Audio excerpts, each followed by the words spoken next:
Hello students, स्वागत है आप सबका आपकी अपनी क्लास में। और आप सब प्लीज अपना ध्यान रखते रहिए और धीरे धीरे करके पढ़ाई करते रहिए सिस्टमैटिक ऑर्डर में। लास्ट लेक्चर में हम लोगों ने जूल हीटिंग इफेक्ट डिस्कस किया था। अब इस लेक्चर में बेटा जी हम सब इलेक्ट्रिक पावर को डिस्कस करने जा रहे हैं। एक्चुअली इलेक्ट्रिक पावर को डिफाइन किया जाता है रेट ऑफ डूइंग वर्क, या ऐसा कहा जा सकता है rate of consumption of energy, या ऐसे भी कह सकते हो rate of flow of energy. So आपके पास डिफाइन करने के मेथड्स अलग अलग हैं। जब बात हम वर्क की करें तो rate of flow of energy, rate of flow of work या rate of doing work in fact you can say. जब हम बात एनर्जी की करते हैं rate of consumption of energy या rate of flow of energy. तो मैं सिंपल यहां लिख देता हूं बेटा, rate of flow of energy is called electric power.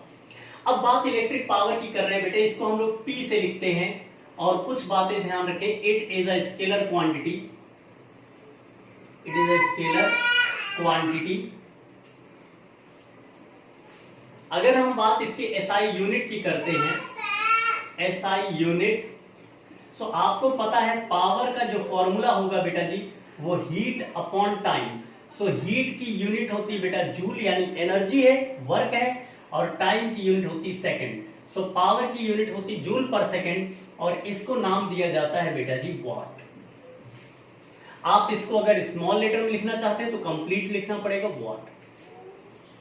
सो देखा जाए तो 1 watt is equal to 1 joule upon 1 second. So अगर आपसे कहा जाए डिफाइन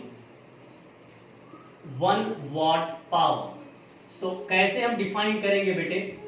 1 वॉट पावर को सिंपल डिफाइन किया जा सकता है 1 जूल अपॉन 1 सेकेंड से। मीनिंग क्या हुआ? If 1 joule of energy consumed in 1 second, the power of the device will be 1 watt. If 1 joule of energy is consumed या flow in 1 second, then the power of the device will be 1 watt. आप इस चीज को please लिख दीजिएगा। अब आगे हम लोग बढ़ते हैं। हमें जैसे ये पता चल गया फ्रॉम द फॉर्मूला कि P is equal to H upon T होता है, और अभी अभी जूल हीटिंग इफेक्ट में H की वैल्यू निकाली गई थी दोस्तों। क्या है H की value? I square R into T, so upon T। एक और फॉर्मूला तुमने देखा था, क्या? V square upon R into T divided by T। एक और फॉर्मूला आपने देखा था, क्या फॉर्मूला था? V I T फिर अपॉन T। अगला फॉर्मूला आपने देखा था Q इंटू V। क्या देखा था आपने? Q इंटू V फिर अपॉन T। तो अगर बात किया जाए बेटे तो सब में से तो यहां पर H अपॉन T वाले को साथ ले लो, तो ये QV अपॉन T, बाकी में से T गायब हो जाएगा, यानी I square R V square by R और V इंटू I। ये जो आपके पास इतने फॉर्मूले दिख रहे हैं, एक्चुअली ये सारे फॉर्मूले बेटा जी किसके हैं? पावर के। ये बहुत ही आसान टॉपिक रहेगा, इसमें बहुत ज्यादा कुछ है नहीं। सो ये हो गया बेटा पावर यूनिट में बता चुका हूं, क्वांटिटी कैसी ये भी बता चुका हूं। तो ध्यान यही रखना है बेटा जी। अच्छा, डिफाइन 1 पावर ये भी हम सबको पता है, तो यहां तक में कोई प्रॉब्लम नहीं होनी चाहिए। अब चलिए हम लोग बात करते हैं, हमारे पास जो इलेक्ट्रिकल एनर्जी प्रोड्यूस होता है जूल हीटिंग इफेक्ट के थ्रू, कहीं कहीं एडवांटेजेस होता है और कहीं कहीं डिसएडवांटेज। जैसे जब हम बात मशीनरी की करती हैं, जब बात हम AC की करेंगे तो वहां पर डिसएडवांटेज है, फैन की करेंगे डिसएडवांटेज है, कूलर की करेंगे डिसएडवांटेज है, एसी अपने फ्रिज की करेंगे डिसएडवांटेज है। बट जब बात तुम टोस्टर की करते हो, जब बात तुम हीटर की करते हो, जब बात तुम गीजर की करते हो, या जब इन चीजों की बात करते हो जहां पर हीट की जरूरत है, तो ऐसी जगहों पर वो एडवांटेज का काम करता है। तो आप एक लाइन जरूर लिख लीजिएगा कि जूल हीटिंग इफेक्ट के एडवांटेज क्या है, डिसएडवांटेज क्या है। आप 3-4 पॉइंट इधर, 3-4 पॉइंट इस तरह जो हम लोगों ने डिस्कस किए वो प्लीज मेंटेन करके लिख लेना। सो ये बात हो गया बेटा हमारा इलेक्ट्रिक पावर। अब मैं आपसे 1-2 बातें इसमें और शेयर कर लेता हूं, और इसी टॉपिक को यहीं पर हम बाइंड अप करके अगले टॉपिक में हम फिर फ्यूज के बारे में डिस्कस करेंगे। सो ये रहा इलेक्ट्रिक पावर। अब बात को समझिएगा, रेटिंग दिया जाता है, रेटिंग ऑफ इलेक्ट्रिकल डिवाइस, इसको लिख लेंगे बेटा, रेटिंग ऑफ इलेक्ट्रिकल डिवाइस।